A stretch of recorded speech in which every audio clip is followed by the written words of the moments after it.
Now, when it comes to brand building, marketing, businesses, the biggest, if you talk to a CEO, founder, they talk about purpose, right? Uh, Now, Volvo, as you know, is a very large car, car maker. It is an iconic brand, truly marquee brands. You lead one of the most purpose-driven luxury auto brands globally. How do you interpret Volvo's global philosophy for the Indian market? And I remember having this conversation with you 4 years back. Yeah, you are absolutely right. I think Volvo is a legacy brand. Next year, we are going to complete 100 years globally. So Wow. 1927 is when the Volvo was set up, and 2027. But comparatively, if you look at India, we are still a toddler. We are still learning our ropes, to be very honest. So, but we have a strong legacy and heritage, and I think it's very important. So from a larger perspective, for a brand, it's always important that you stay true to yourself. Don't try to be somebody else. And I think across the globe, whichever market you operate, we need to be who we are, right?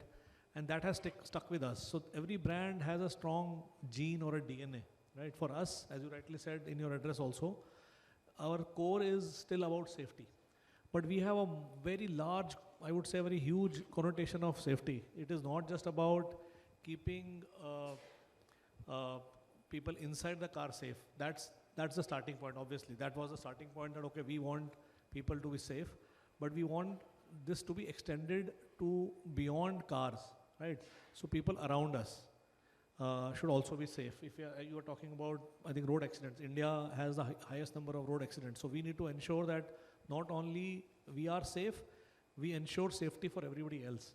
And then we extend this philosophy of safety to beyond cars and beyond roads, to a much larger thing which is now picking up pace, is called sustainability. We look at it as the safety of the Mother Earth, right? We need to ensure that whatever we do, we take that responsibility. And as you were saying, I think we are part of the automotive business, and we are in a way also part of a problem, right? Whether it is road safety, whether it is pollution, whether it is many other things. So if you acknowledge, and then you say, okay, what can we do to make things different? But stick to your core philosophy. And for us, I think these two things are central to our philosophy: safety and sustainability. And to add with that, we are a Scandinavian brand, right? We come from Scandinavia, which is known for minimalism, which is known for simplicity, and not for anything flashy. But we operate in a segment which is luxury, which is like much larger, sort of spectacle driven, so to say. But it's important that we live our philosophy, we stay true to it. So I think that's what we always try to do. Whatever we do, we keep safety, sustainability, and our Scandinavian roots in the center. Now, let me come to, this is a marketing forum. Brand Volvo is about safety. You just shared it's the 100th year. I asked this question and I keep asking, you were praising privately Mahindra and the fact that its electric vehicles have really been received well and they're doing well. And they look a certain kind. Again, they've been widely appreciated, but there's some people who don't. Like my son doesn't like that design. He's a car expert. He's 18. He doesn't, he doesn't think of very highly of that. But what sells cars? Is it the styling? Is marketing overhyped in cars? Because traditionally, if you really build good features and the styling, designing is good, then the cars sell. So see, I think if you look really in a very, I would say, from a marketing perspective and a little more deeply, cars are a very emotional buy, right? And my belief is that cars are typically an extension of your own personality, right? You are living day in, day out, so you want to reflect who you truly are. And I think the choice of the brand, the choice of the car really reflects that, and that has to, I think that is one of the core reasons why people buy a particular car. Because if you really see, okay, forget about the propulsion of EV or ICE or anything, when you look at any customer, and I think all of us, I'm sure, are in our own rights customers of automotives, so the starting point always is that if you start going out and comparison, if you look at only on the features, I think effectively every car is same, right? Broadly, yes. Right, they will have a nice, because I think especially on ICE cars, the technology has been around more than 100 years. They've evolved to a level which there. The gearbox, the engine, the features, everything is there, right? Maybe somebody chooses to have a set of specs, somebody else will not have X and somebody will have Y. But it's largely, I think they're all sort of look alike. So the design makes a difference and design language makes a difference. And I think the most important thing is the brand. You feel associated, as I said, this is an extension of your own personality. Buying a car is an extension of your own personality. When you see a brand living, a brand reflecting your thoughts, your way of looking at things, you get associated with it. And that's, I think, deep inside is a reason people go for what they want to sort of purchase. And obviously, in India specifically, we say Indians are value conscious, right? We are. I think it is not about cost conscious, it's value conscious. Sure. And the value comes not just from the price, value comes from this thought also that, okay, I am ready to buy this car or this brand because I think I see a reflection and I see a value in that and I can contribute towards that. Obviously, you will shortlist and then you will sort of move in that direction. So I think that's something which is important for us also. That's why I was saying earlier also, it's important that we live our ethos, right? We live what we believe in our own ways. I can give you a simple example, right? And I think this is something which I keep talking in many forums. So, you know, safety belts, 3-point safety belt, which is there in every car, was something which was sort of designed or created inside Volvo. Volvo was the first company to do that. And you could have very easily patented it. It was not patented. And it was actually given to every car maker. So I can very proudly say there is a little bit of Volvo in every car because that's coming from Volvo. It's Volvo's contribution to the automotive industry and to safety. Right. So that is what we stand for.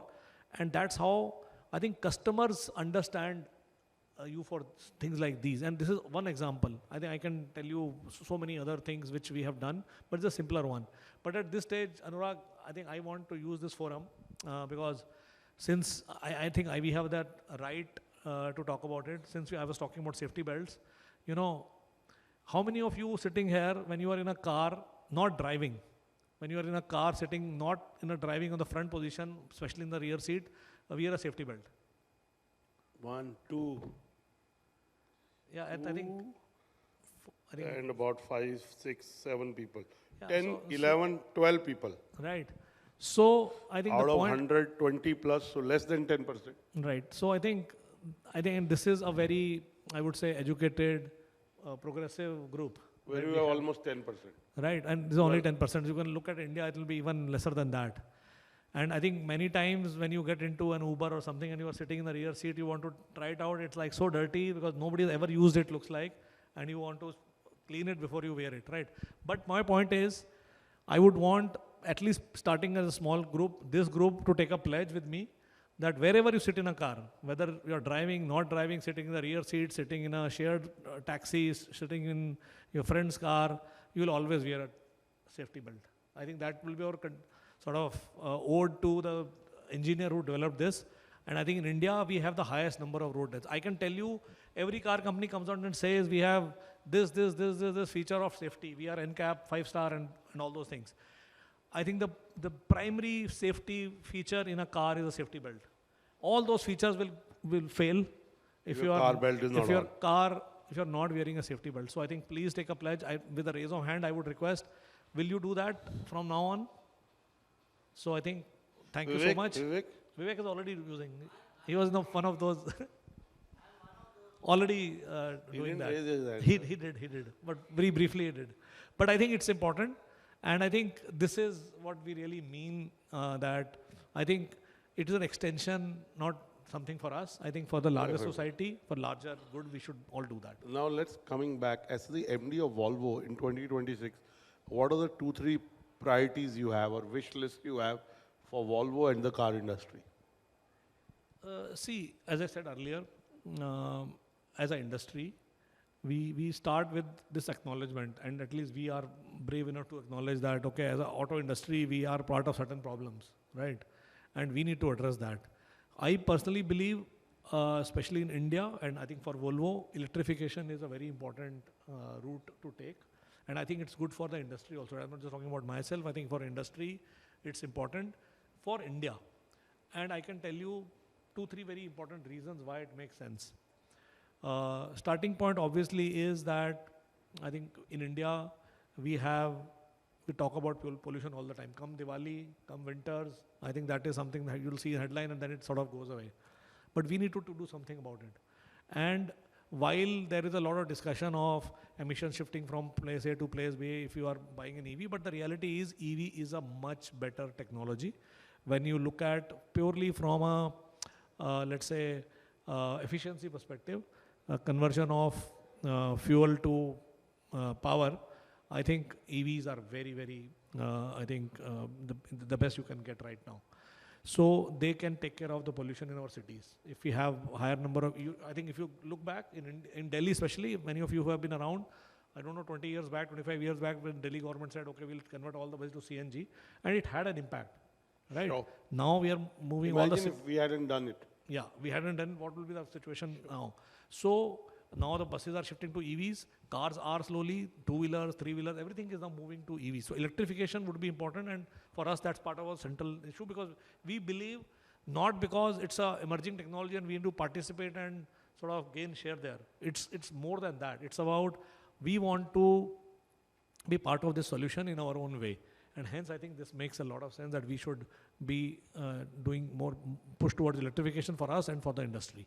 Second, see, we are, as a country, we are oil importers, right? We need to cut it down, and EVs can also help, and I think we can develop this ecosystem here whereby we can take care of this.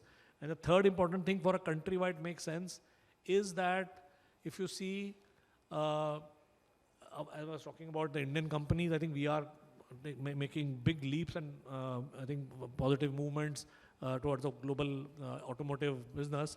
We are the third largest sort of car maker across the globe now, third market in India.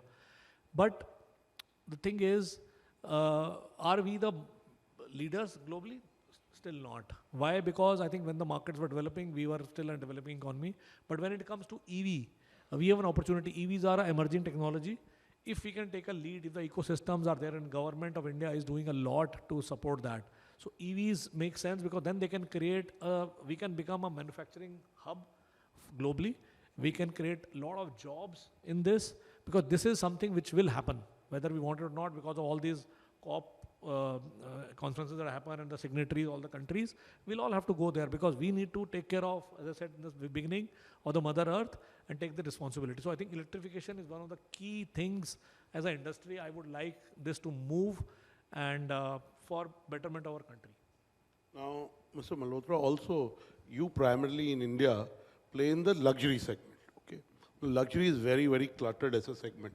What are your strategies in terms of differentiation? And globally, Volvo has said that in the next few years, it will become a 100% electric company, right? Your chairman, your CEO, both have said that. Give us a peek into what you're doing in India to be able to accomplish that. So I think first, we did say that we want to become an all-electric car company. That still remains, but we are not saying that we will do that by 2030. This will be, I think, in each market, each country, the adoption rates are different. So we will, our end result, we still want to become an all-electric car company. And when we say electric now, that includes plug-in hybrids and battery electric vehicles, I think we'll achieve. But if we talk about India, from a differentiation perspective, for us, the core still remains the same. We need to focus on safety, sustainability. The cars that we make need to sort of ensure, and I think develop this as a core differentiator for us, that we offer the safest cars, and we want to attract people who believe in safety, right? So that's the core of our brand, which will continue. The second important part is about the consumer experience. The biggest differentiator you can create is by offering a unified consumer experience. You were talking about things are changing. Some part of the consumer journey happens offline, some is happening online, and that is changing all the time. And that is different for each customer, right? Sure. Some go in certain way, some other goes in a little different way. So I think how can we offer a unified customer experience if somebody is buying a luxury car? How can we offer a very unified experience from wherever you could touch us? At every touch point, we should be able to do that. And then I think we need to strengthen our brand in India. And I think, as I said, we are still, although globally we are 100 years, we'll be completing 100 years, but in India we're still a young company. How can we strengthen our brand and touch hearts of the Indians? Indians are very, I think we are very emotional and also, as I said, also rational. How can we build a brand around the two pillars together? So safety sustainability as a core, and then unified customer experience as something that we really want to create, and then building our brand around who we are is something that we Now, there is this, we did the pitch Madison advertising outlook, and the ADEX has grown to 1,75,000 crores.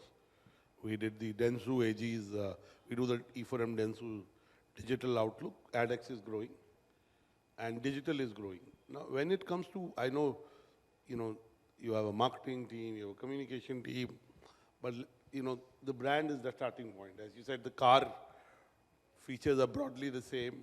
It's the brand attributes, the positioning, the journey of the brand over many, many years. Give us a sense of when you, as a MD, CEO, see the marketing function, what do you see? Give us some insights that you've kind of got in 2025 while looking at the purchase behavior of customers. I talked about search online, purchase offline. Give us some insights that were interesting and came to you in 2025 during the course of your leadership. See, I think, as I said, Indian customer is very value conscious. So if you, and I think for a brand, the most important thing which makes a difference, whether it was 24 or 25 and 26 will not change, is consistency, right? If you are consistent with your messaging, if you live what you say, I think it sort of gets absorbed, and customers will find a reason to get associated. The like-minded customers will find a reason to be associated with that, and that doesn't change. Whether we were doing many years back, doing it like purely print or maybe TVs, or now I think going into the digital and real world. But the important thing is the consistency of the message, consistency of what you are trying to say and convey to a customer. Because as I said, a customer will judge you or sort of see if you are extension of his or her personality. If you see that image in whatever you do, even when you do so if for example, if I am a company who comes from Scandinavia, I don't want to be projecting ourselves that, okay, we have become Indian. That's not who we are. That's not the right way to do it. If we are Scandinavia, I think we need to be proud about it. We are in India. We adopt ourselves to India. Our messaging has to adopt, but we live to our core. And I think that is something which is central to the marketing. And I think it is something which has always worked and will continue to work in my view. Jyoti, my last question. One of the conversations when you have with MDs and the CMOs is this. I know you focus on supply chain, but I'm asking, this is a marketing forum. This debate between brand building and programmatic. You talk to anyone, and they will tell you, performance advertising, programmatic. But it's a tiger you got to keep riding. The moment you bring down your spends, the funnel stops, so to say, or reduces if not stops. What are your thoughts on brand building versus programmatic or performance-based advertising? See, I think ultimately both are required on hand-to-hand basis, but I think it's up to each brand to look into how do you want to really prioritize, which things to prioritize, where to move on. But end of the day, from a marketing perspective, it's always important that you keep filling top of the funnel, right? Create the right awareness, have the right people coming and sort of looking at you. And I think that is something which is important, and programmatic in a way is a tool to do that, right? You have to use it smartly. The other thing is that many of the metrics that are there around programmatic we always question them, right? Are they the right metrics to really tell us things are working or not?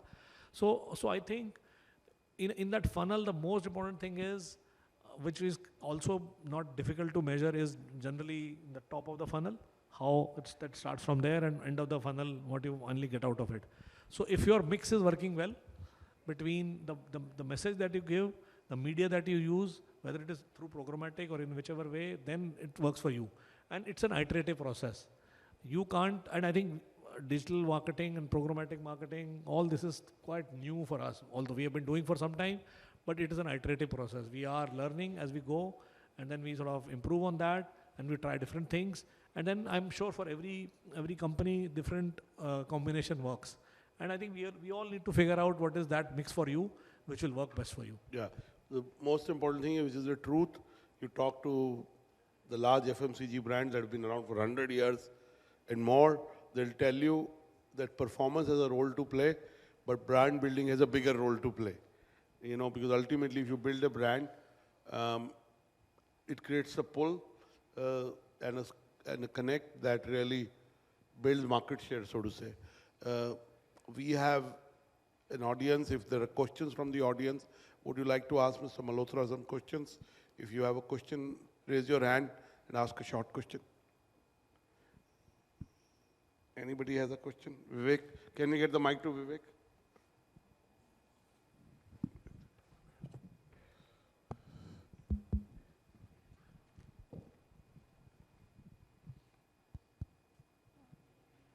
So I've been following Jyoti's work for a long time, and I saw the amazing article he had on cultivating a lot of trees, and there is, I think, around the golf course road, if I'm not wrong, but he's doing a lot of purpose-led marketing. So Jyoti, my question to you is going to be that a lot of CMOs have found their jobs easier after performance marketing is come in, because you can at the end of every quarter and end of every year say, okay, I spent this much, I made this much money, so you're pretty much covered by the sales KPI. But in a category like yours, and especially let's say a premium category, and you're talking to luxury people, the performance may not be the right hook, and it's a very delicate balance, and you got three players who are competing with you far longer in this business. So isn't it challenging, and how do you really sort of balance between your revenue targets and long-term brand building? It's a unique case. Yeah. No, I think, as I said earlier, I think for us, when we say we want to strengthen the brand, and the brand is the core why people should buy us, I think that's the starting point. And parallelly, we need to find a balance, how much you really do on the performance marketing so that revenues keep coming. But what we have seen there is a very strong linkage between the two. And if you put too much towards lower funnel, I think it can really be counterproductive. It's better you do, I think, more focus towards top of the funnel, build the brand, and for our category, apart from the awareness and consideration, one of the key metrics we use is also willingness to pay, right? Are people assuming or sort of preferring us and still ready to pay that premium, because we are a premium brand, right? And that willingness to pay premium is one of the key metrics for us. Is that changing over time? Yes, I think for us, we see that is happening. And that is happening because we use our messaging very carefully.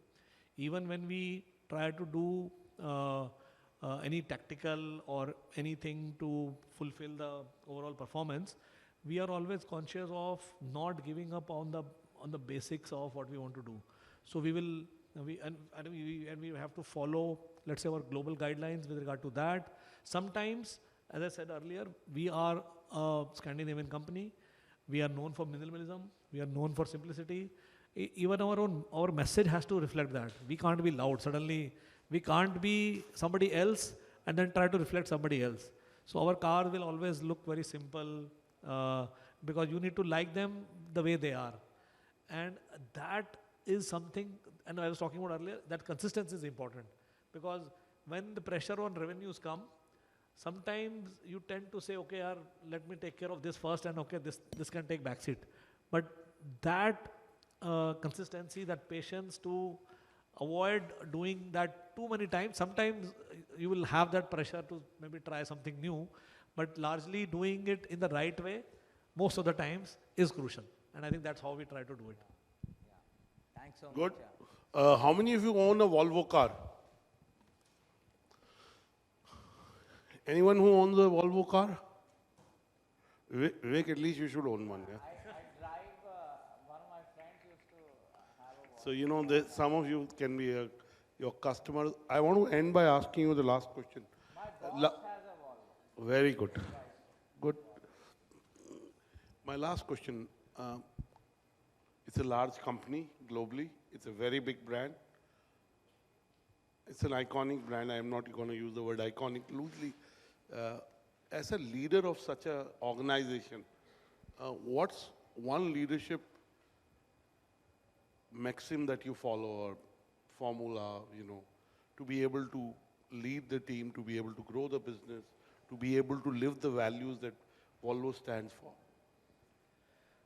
See, in my view, and I think that's what I always try to do all the times, I think staying grounded is very important. When I say grounded, it is understanding the reality, understanding the customers, and trying to do this as much as possible firsthand. So if you are connected with your frontline teams, whether they are at dealerships, whether your own sales teams or customer service team, consumer experience team. So I think if you are grounded, you know what is happening and respect that. Because sometimes if we try to just look at the larger picture and forget about what's happening on the base, I think that sometimes you lose that focus. So it's very important to remain grounded from this perspective, and also remain, even as a brand and as a leader, stay humble, understand what's going around, acknowledge if things are working, things are not working. So I think this is a combination of staying grounded and I think humility is something I believe go a long way. You know, I interviewed Mr. Sanjeev Mehta for his latest book is out. He's coined a term called humbition, humble ambition. And I love the term. He said, if you're humble and if you're ambition, you'll do well. I mean, it sounds like such a nice, and you're saying the same thing. And knowing you for many years now, I think you really, whatever you said, you walk the talk, so to say. Please give Mr. Jyoti Malhotra a big round of applause. And next, you know, he's made you more conscious of the fact that wearing a seat belt, even if you are sitting in the backside of the car, not driving the car, whether you're in an Uber, whether you're in your own car, may be a good idea. I think that's a lovely thing. And I said, I think even if you are not owning a Volvo, but you are using a Volvo because you are using that seat belt. So please, God bless you. Please do that. Thank you. Give him a bigger round of applause. Thank you so much.